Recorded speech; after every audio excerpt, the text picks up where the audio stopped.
A todos ustedes, estimada audiencia, a continuación vamos a dar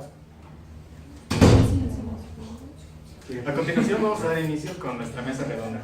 Hace aproximadamente 3 años, Edward Snowden, en colaboración con el diario británico The Guardian, hicieron pública la noticia de que la NSA, mediante la colaboración de Microsoft, Google, Facebook, YouTube, etc., pueden acceder a chats, videochats, llamadas, documentos, etcétera, de cualquier dispositivo, con el fin de prevenir cualquier posible ataque terrorista. Y aquí es donde surge la pregunta: ¿el fin justifica los medios? Para comenzar, vamos a platicar acerca de por qué es que se tiene que llevar a cabo esta vigilancia masiva. Mucha gente cree que el terrorismo es simplemente la violencia o causar daños. Sin embargo, es un poco más complicado que eso. De acuerdo al diccionario de la lengua española, terrorismo es la sucesión de actos de violencia con el fin de generar terror, temor en la población. Ahora bien, ya que está un poco más claro lo que es el terrorismo, les voy a explicar por qué es un problema tan grave hoy en día. De acuerdo a Global Terrorism Index, sabemos que en el 2014 murieron aproximadamente 32.685 personas, un 80% más de las que murieron en 2013. Ahora bien, la NSA, la Agencia de Seguridad Nacional de los Estados Unidos, que es quien aplica el programa PRISM, mediante el cual se vigila a las personas, dice que desde el 2007, con su aplicación, se han logrado prevenir 54 atentados terroristas. Sin embargo, algunos medios dicen que en realidad solo hay evidencia de 4. Sin embargo, con un atentado terrorista que se prevenga ya se salvaron la vida de cientos o hasta miles de personas. De manera que podemos ver que en realidad sí está ayudando a combatir un problema. Por otra parte, Global Terrorism Index también muestra una gráfica en la que podemos ver que en el 2007 el 97% de los ataques terroristas eran exitosos. En contraste con en el 2014, que solo el 88% eran exitosos.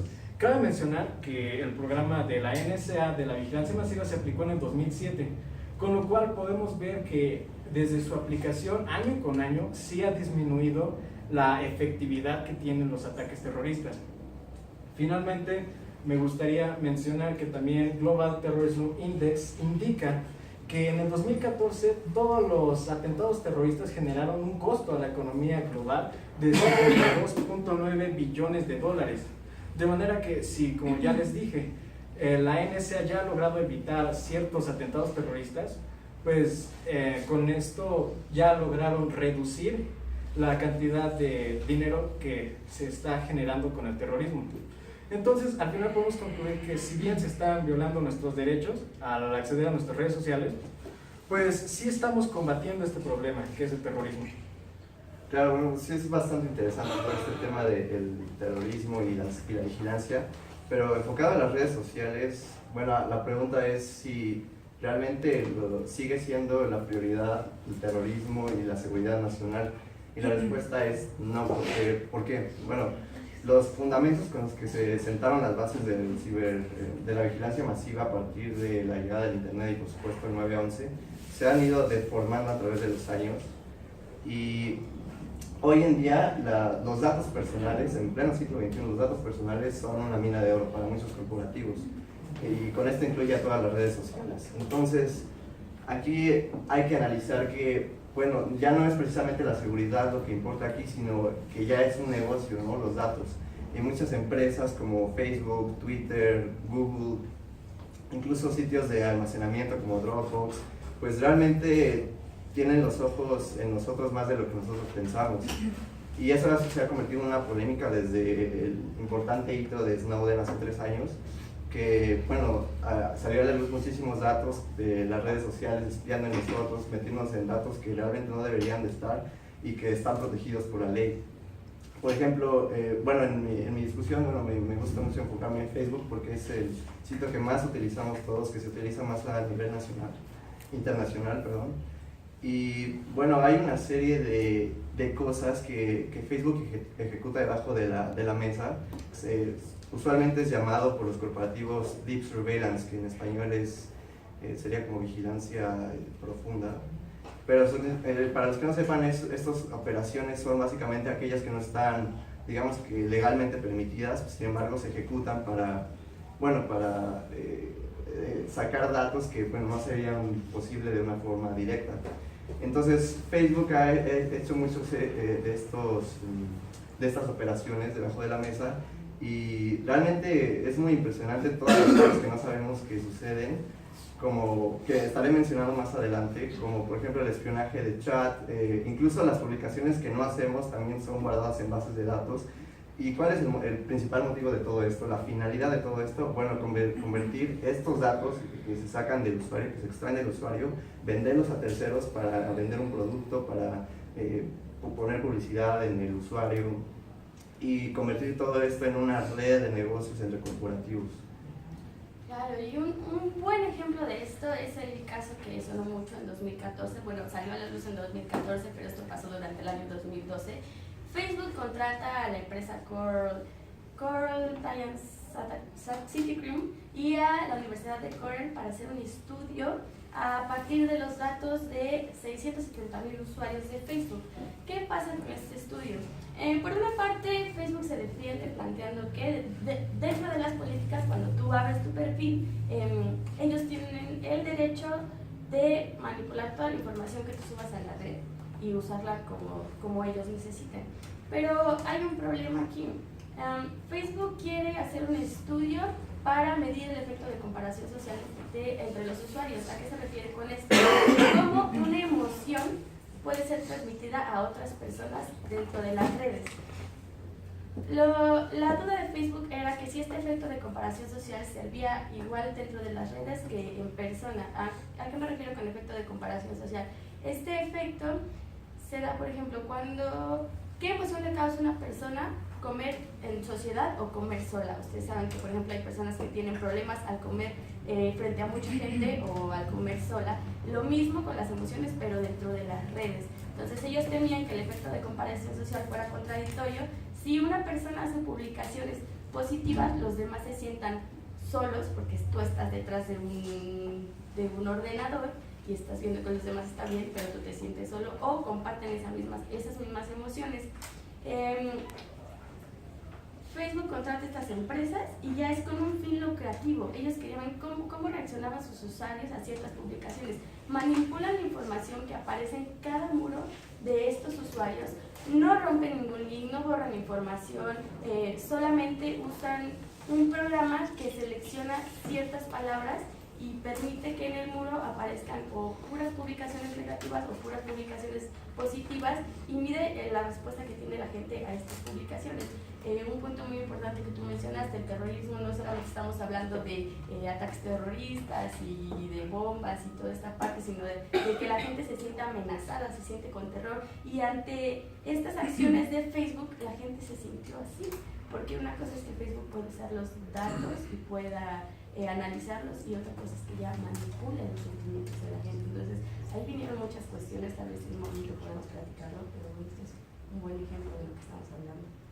Bueno, y esto de las redes sociales sí es muy importante, y es muy importante, claro, pero igualmente yo creo que es muy importante retomar el tema de la seguridad y de que si esto se justifica jurídicamente, si es legal hacer esto.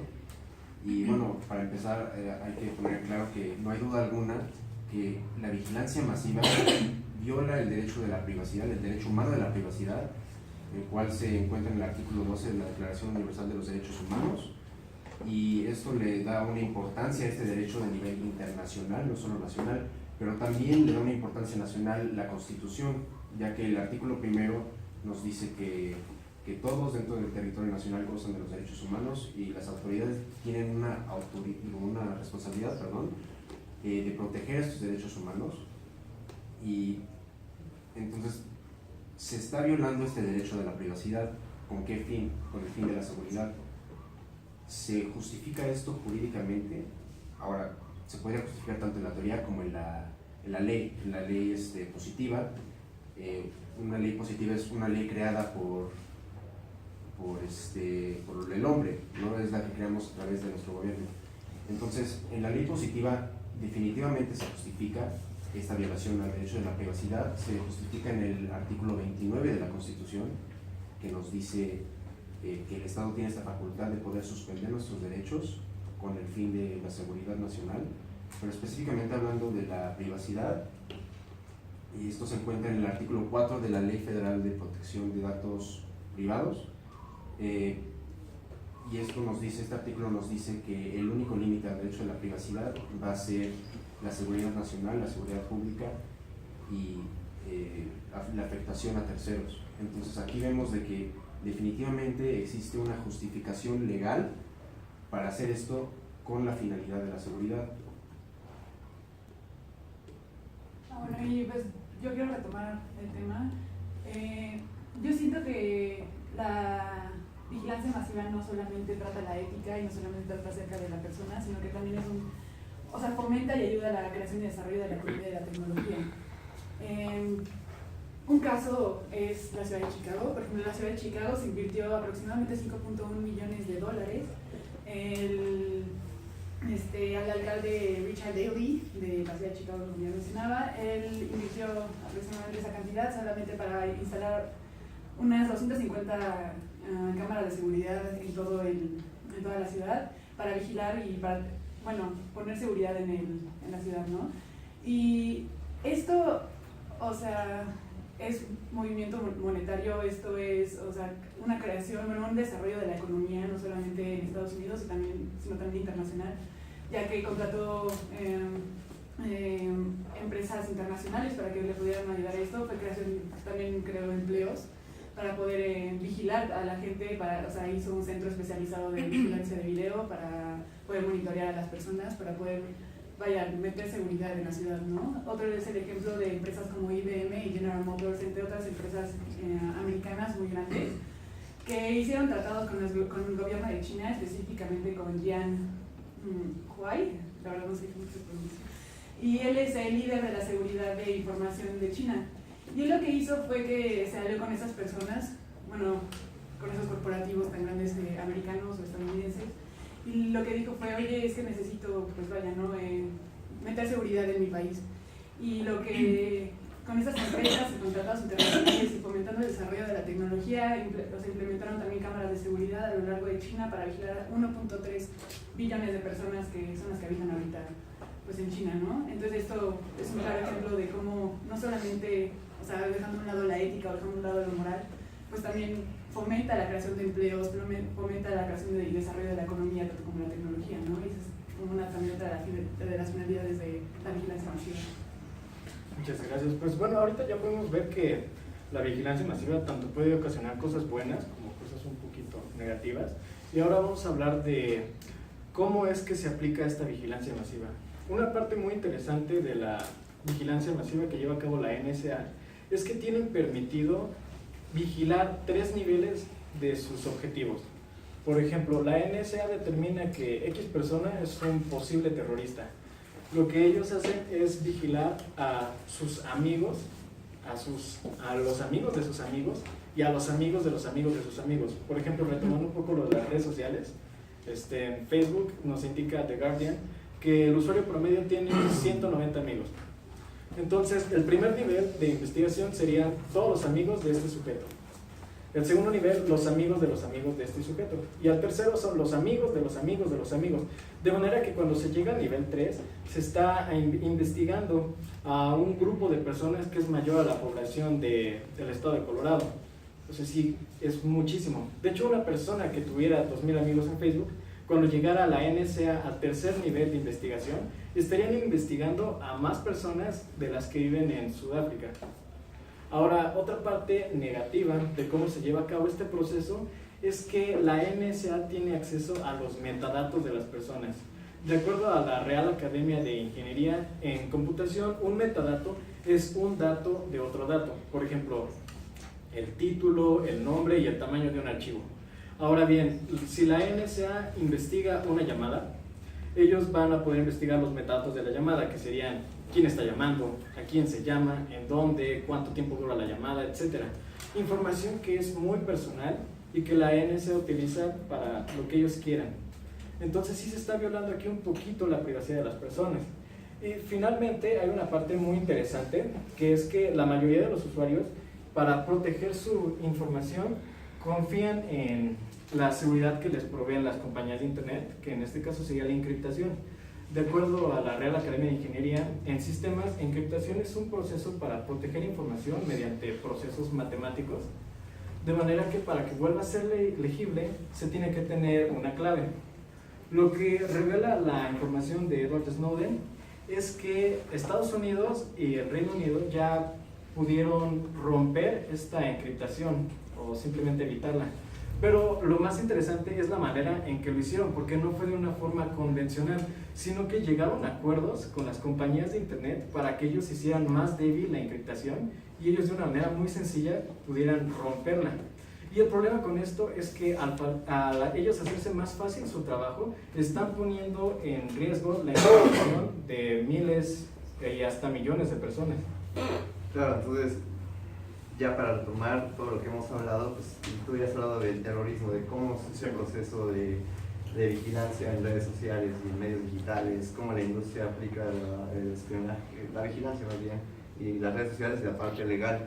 Entonces, realmente se justifica todo esto de la vigilancia, incluso aunque sea por métodos monetarios, lucrativos, pues sí, no. El primero es que, como dice mi compañero, ya las propias empresas debilitan sus sistemas de seguridad para que otras empresas puedan entrar en ellos y sacar datos, lo cual se hace como se hace un negocio bastante oscuro y nexos gubernamentales que, bueno, ya son más partidistas. Pero, por ejemplo, en el caso de Facebook, ¿qué es lo que hace Facebook? Y cómo se conecta con otras empresas. En primera, lo que publicas en Facebook nunca es privado, jamás. Por más de que Facebook te dé herramientas, procesos o aplicaciones para que una publicación, algún post tuyo sea privado, no lo es. En el momento en que firmas tú un contrato con Facebook, todo el contenido que subas ahí va a ser parte de ellos. Ellos pueden hacer lo que quieran con esa información. Si la quieren vender a otra compañía, lo pueden hacer. Si la quieren usar para publicidad, lo pueden hacer. Si lo quieren usar para vigilar a alguien que resulte sospechoso en el caso del terrorismo, también lo pueden hacer. Entonces, digo, hay que entender que Facebook no es ningún servicio público ni en absolutamente nada relacionado. Es una empresa con la que estamos firmando un contrato en el momento que vamos a aceptar a los términos y condiciones que me atrevo a generalizar, que nadie lee. Solo en esta ocasión generalizo porque la verdad es que muy poca gente tiene el tiempo de leer 14,000 palabras que se traducen como a 60 páginas más o menos de pura información que, bueno, es muy difícil de digerir y muy técnica, ¿no?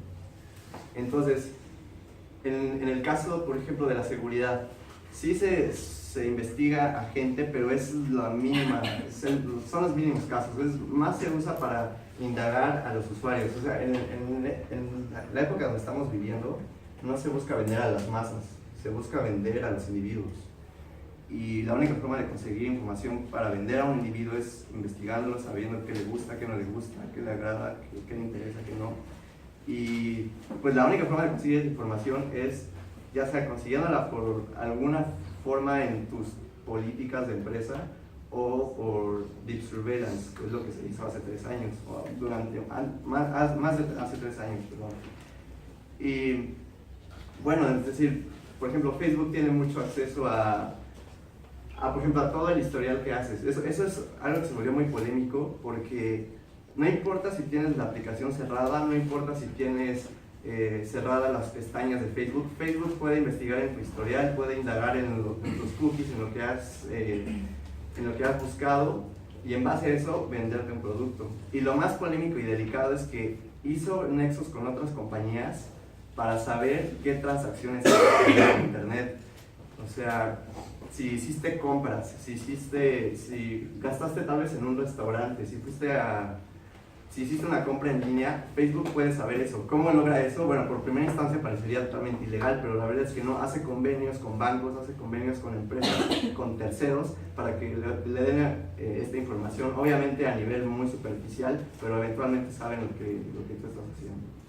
Claro, pero una cosa es que ellos utilicen tu información para que ya te manipules sentimentalmente. Por ejemplo, Lo que dices tú sobre el derecho a la privacidad, nosotros mismos estamos revocando ese derecho al dar acepto a los términos y condiciones cuando nos volvemos usuarios de Facebook. O sea, ya estamos renunciando a ese derecho, aunque esté en la Constitución, nosotros ya renunciamos a él a aceptar esos términos.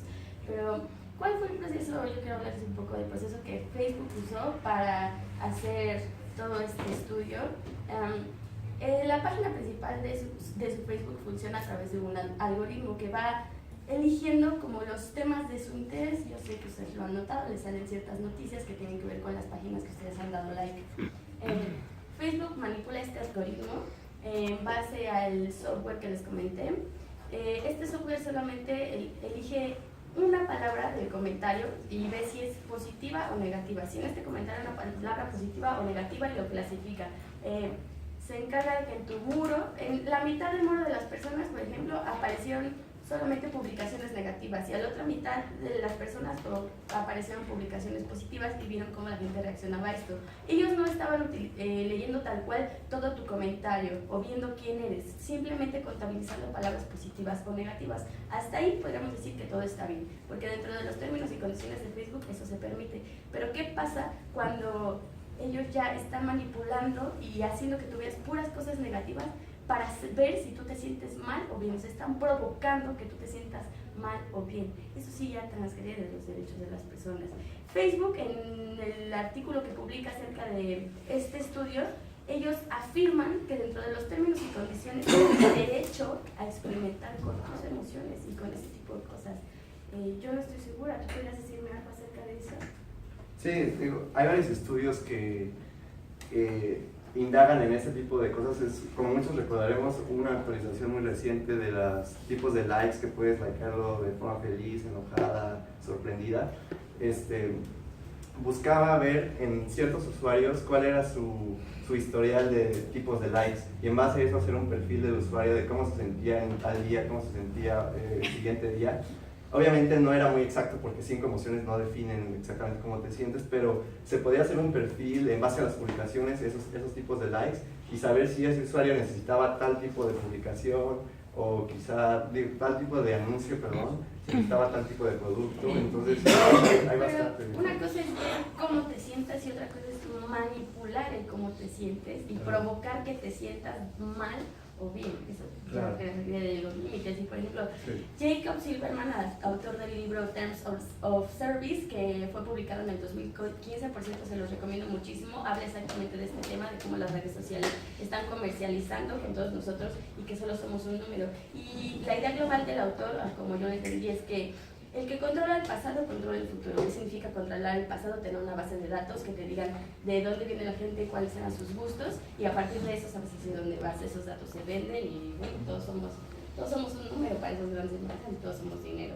Pero bueno, sí hay una parte, nosotros vendemos nuestra privacidad, pero también nos ya están transgrediendo el límite, ya están jugando con eso y están haciendo cosas de las que no nos enteramos. Este estudio fue en el 2012 y se escuchan rumores en el 2012 y Facebook para tranquilizar a la gente después saca el estudio, ¿no? Y se justifica y incluso piden una disculpa pública, pero eso ya no sirve, ¿verdad?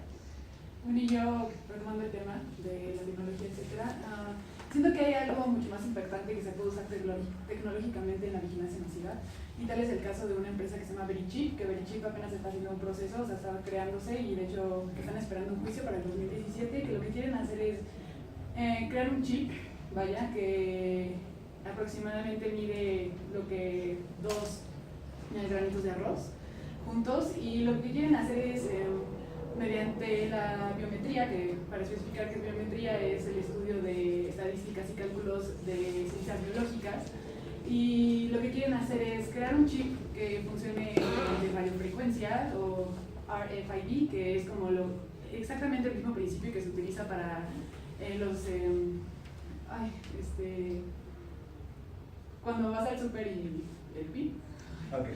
Escaneo. El escaneo, exacto, perdón.